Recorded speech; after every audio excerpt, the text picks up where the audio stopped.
Imagine holding a material that is 80,000 times thinner than human hair, but 200 times stronger than steel. Sounds like science fiction, right? But it's real. Welcome to the world of 2D materials. So, what exactly are 2D materials?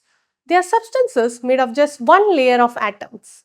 Imagine a sheet so thin it's almost invisible, yet it has length and width, just no height. They conduct electricity faster, transfer heat better, and bend without breaking. Scientists call them quantum thin materials. They open up a completely new world of physics. Now, what makes them useful? These materials could change the game across industries. Think of super fast transistors, flexible electronics, transparent solar panels, even next gen batteries that charge in minutes. They could be used in everything from medical sensors to lightweight aircraft parts. To understand these better, the Federal spoke to Dr. Abhishek Mishra, Principal Investigator at the 2D Materials Innovation and Research Center in IIT Madras. If we understand the materials we see around, we see the bricks, we see the wooden, we see the solid steel. These all materials are solid, and if we try to reduce the dimension of these materials at the end of the day, we will get the fine particles. But on the other hand, if we take the pencil, if I remove the wooden part of the pencil, we will get the black graphitic inside. Very interestingly, this graphitic inside has a layered assembly, and I can really remove the layer by layer. The single layer, the thinnest material that is available in the nature is that single layer of graphene, which is coming from the graphite, that is single atomic layer. So these materials are known as the 2D materials. 2D materials means that their vertical thickness is very low, ultimately low, but they have a sheet-like structure. Graphene is actually the first and most famous 2D material ever discovered. In 2004, two scientists from the UK, Andrei Jim and Konstantin Novoselov, managed to peel off a single atomic layer from graphite using scotch tape, which won them Nobel Prize in Physics in 2010. But graphene is not the only 2D material. Since then, scientists have found hundreds of others, like boron nitride, phosphorine, etc., each with its own special property. Graphene just happened to be the one that started it all. Countries like the China, USA, and Singapore are already ahead in the 2D material race. Europe poured millions into research a decade ago. China has even made a working chip using 2D materials. A chip is a tiny integrated circuit that works like the brain of electronic devices. It controls how your phone, computer, or even car runs. So, where does India stand in all this? So in India, research is picking up. I would say that still in the early stage, considering how the West and our neighboring Eastern countries have progressed. In India, it is there are the scientific community, there are the colleagues working in the individual capacity in different institutions, in IITs and ISCs and ICERs.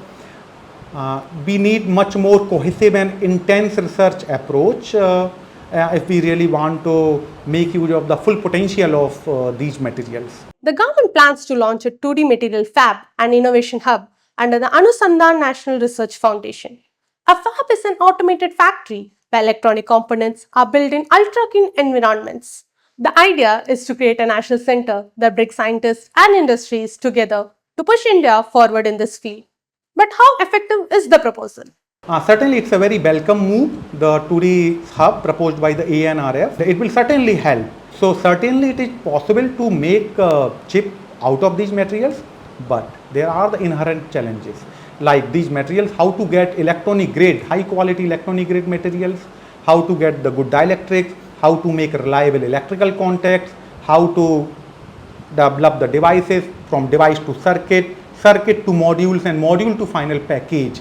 So each step has its own challenge, and a lot research has to be done if we want the commercial chips coming out from the 2D materials. The document in the ANRF, but they have developed, it says that there will be only one hub. Considering that India is a very vast country, if someone is researching in Jammu and if or to Kanyakumari and then from east to west, traveling with these materials and just for towards one center will be really is not a feasible option at this point. Right now, silicon is the most widely used material in electronics. It is a solid three-dimensional structure where atoms are packed in all directions. On the other hand, 2D materials are just one layer of atoms arranged like a sheet with no thickness. Unlike silicon, they can bend or stay transparent. So, can we skip silicon altogether and move straight to 2D materials?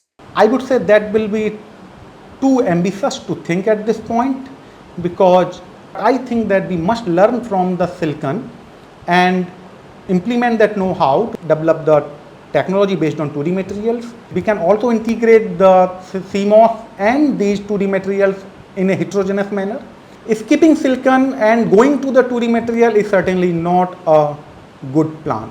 While the global players are sprinting ahead, India is still stretching at the start line.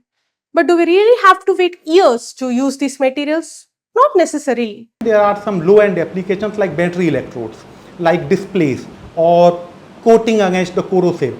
All these developments can happen where we do not need very high-end electronic grade materials. So that development can happen in parallel. As the world faces ahead in the 2D material revolution, India stands at a crossroad. It has the science, the talent, and the ambition to lead, but it's still catching up in scale and speed. Now, the better approach is to act on two fronts: build what's possible today and innovate for what's unimaginable tomorrow.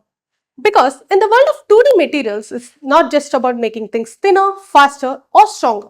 It's about reshaping the very future of technology, one atom at a time.